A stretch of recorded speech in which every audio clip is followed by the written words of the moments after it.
ఉస్మానియా కొత్త హాస్పిటల్ నిర్మాణానికి ఇవాళ భూమి పూజ చేయనున్నారు సీఎం రేవంత్ రెడ్డి. గోషామహల్ స్టేడియంలో సుమారు 2000 పడకల సామర్థ్యంతో కొత్త హాస్పిటల్ను నిర్మించనున్నారు. 26 ఎకరాల విస్తీర్ణంలో నిర్మించనున్న హాస్పిటల్లో కార్పొరేట్ స్థాయిలో సౌకర్యాలు కల్పించనున్నారు. ప్రతి డిపార్ట్మెంట్కు ప్రత్యేకంగా ఆపరేషన్ థియేటర్, ఐసీయూ వార్డు సహా గ్రౌండ్ ఫ్లోర్లో ఒకే చోట డయాగ్నోసిస్ సేవలను అందుబాటులోకి తేనున్నారు.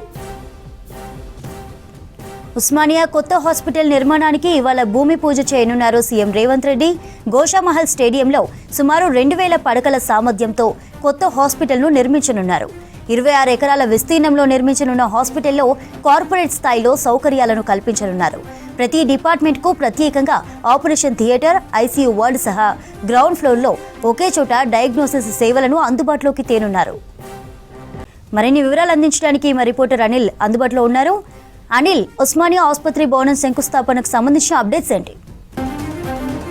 చంద్రిక, ఈ రోజు 11:40 తెలంగాణ ముఖ్యమంత్రి రేవంత్ రెడ్డి ఈ ఉస్మానియా నయా హాస్పిటల్ కి శంకుస్థాపన చేయనున్నారు. గత 10 ఏళ్లుగా ఎదురు చూస్తున్నటువంటి ఈ హాస్పిటల్ మొత్తం ఈ రోజు శంకుస్థాపన చేయనున్నారు. ప్రజెంట్ నేను గోషామహల్ స్టేడియం వద్ద ఉన్నాను. ఇది ఇప్పటి వరకు కూడా పోలీసులు ఇందులో ట్రైనింగ్ తీసుకునేవారు, కానీ ఇప్పటి నుంచి ఇక ఇది నయా ఉస్మానియా హాస్పిటల్ గా మారబోతున్నది. సో దీనికి సంబంధించి కూడా ఇప్పటికే ఇటు అధికారులు కూడా పూర్తి ఏర్పాటు చేశారు. ఈ రోజు ఉదయం 11 గంటలకు ఈ ఉస్మానియా హాస్పిటల్ బిల్డింగ్ కు భూమి పూజ చేయనున్నారు సీఎం రేవంత్ రెడ్డితో పాటు ఆరోగ్య శాఖ మంత్రి దామోదర రాజనరసింహ అండ్ హైదరాబాద్ ఇన్ఛార్జ్ మంత్రి పొన్నం ప్రభాకర్ తో పాటు స్థానిక ఎమ్మెల్యే, ఎమ్మెల్సీ అధికారులు కూడా ఈ కార్యక్రమంలో పాల్గొననున్నారు. సో ముఖ్యంగా అత్యాధునిక హంగులతో నూతన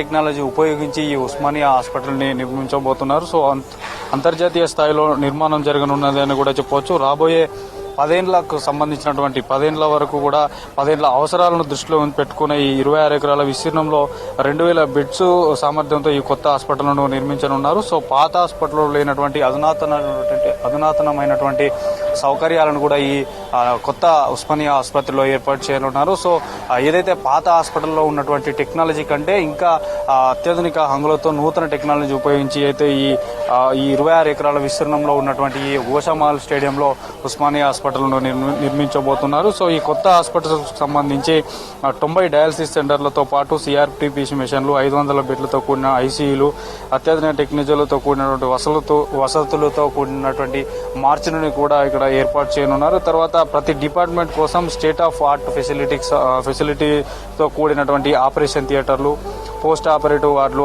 అందుబాటులోకి రానున్నాయని చెప్పవచ్చు. ఇక కిడ్నీ, లివర్ కి సంబంధించినటువంటి కూడా అత్యాధునిక అంగులతో అంతర్జాతీయ స్థాయిలో టెక్నాలజీని ఉపయోగించనున్నారు. సో దీనికి సంబంధించి కూడా పూర్తిగా ఎక్విప్మెంట్ కూడా ఈ హాస్పిటల్ నిర్మాణం అయ్యే లోపు కూడా ఇక్కడికి తీసుకొచ్చేందుకు కూడా ఏర్పాట్లు చేస్తున్నారు. తర్వాత స్కిన్ ట్రాన్స్ప్లాంటేషన్, తర్వాత ఈ మల్టీ ఆర్గన్ కి సంబంధించినటువంటి ట్రాన్స్ప్లాంటేషన్, తర్వాత ఈ సంబంధించినటువంటి ఫైర్స్ అంటే ఈ ఆరోగ్యానికి సంబంధించినవే కాకుండా దీని చుట్టుపక్కల ఉన్నటువంటి ఫైర్ అండ్ పోలీస్ స్టేషన్ కూడా ప్రత్యేకంగా ఇక్కడ ఏర్పాటు చేయనున్నారు. ఒకసారి ఈ నయా అంటే కొత్త ఉస్మానియా హాస్పిటల్ నమూనా కనుక మనం ఒకసారి విజువల్స్ లో చూడొచ్చు. ఇదే పూర్తి స్థాయిలో ఈ రకంగా అందుబాటులోకి ఈ గోషామహల్ స్టేడియంలో ఉస్మానియా జనరల్ హాస్పిటల్ ఇక్కడ అందుబాటులోకి రానుంది. ఎందుకంటే ఉస్మానియా హాస్పిటల్ అంటేనే భారతదేశంలో పేరుగాంచిన హాస్పిటల్. తర్వాత పేద ప్రజలకు కొండంత అండగా ఉండే ఈ ఉస్మానియా జనరల్ ఆసుపత్రిలో అంటే గత కొన్నేళ్లుగా అక్కడ సేవలు అందించి నేడు ఇక్కడ కొత్తగా తెలంగాణ ప్రభుత్వం, కాంగ్రెస్ ప్రభుత్వం ఏర్పడిన తర్వాత ఇక్కడ భూమి పూజ ఈ రోజు సీఎం రేవంత్ రెడ్డి మరికొద్ది సేపట్లో చేయబోతున్నారు. సో దీనికి సంబంధించి కూడా చూడవచ్చు. హాస్పిటల్ మెయిన్ ఎంట్రీ, తర్వాత దానికి సంబంధించినటువంటి సెక్యూరిటీ, తర్వాత మార్చురీ, తర్వాత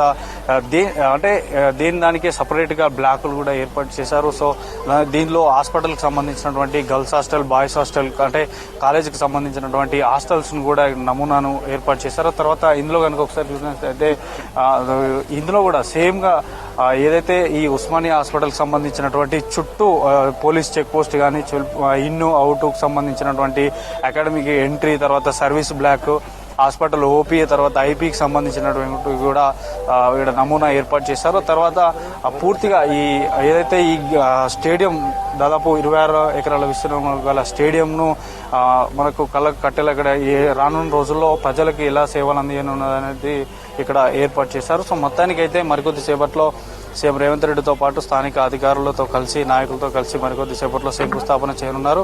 అంటే భారతదేశంలో గత కొన్ని ఏళ్లుగా ఇక్కడ చాలా రకాల వైద్య సేవలు ఉస్మానియా ఆసుపత్రిలో ప్రతిదీ కూడా పేద ప్రజల కోసమే. ఉస్మానియా జనరల్ ఆసుపత్రికి పేద ప్రజలు ఎక్కువ వస్తుంటారు, ఎక్కువ వైద్య పరికరాలు కూడా ఉంటాయి. కానీ వాటికి ధీటుగా అంటే అంతర్జాతీయ స్థాయిలో నూతన టెక్నాలజీని ఉపయోగించే ఈ రానున్న రోజుల్లో మళ్ళీ వచ్చే 10 ఏళ్ల వరకు కూడా వచ్చే 100 ఏళ్లకు సరిపడా ఆ ఎక్విప్మెంట్తో పాటు నూతన టెక్నాలజీ ఉపయోగించి మాత్రం రానున్న రోజుల్లో ఈ గోషామహల్ స్టేడియంలో ఈ ఉస్మానియా ఆసుపత్రి అందుబాటులోకి రానున్నది చెప్పొచ్చు. మాది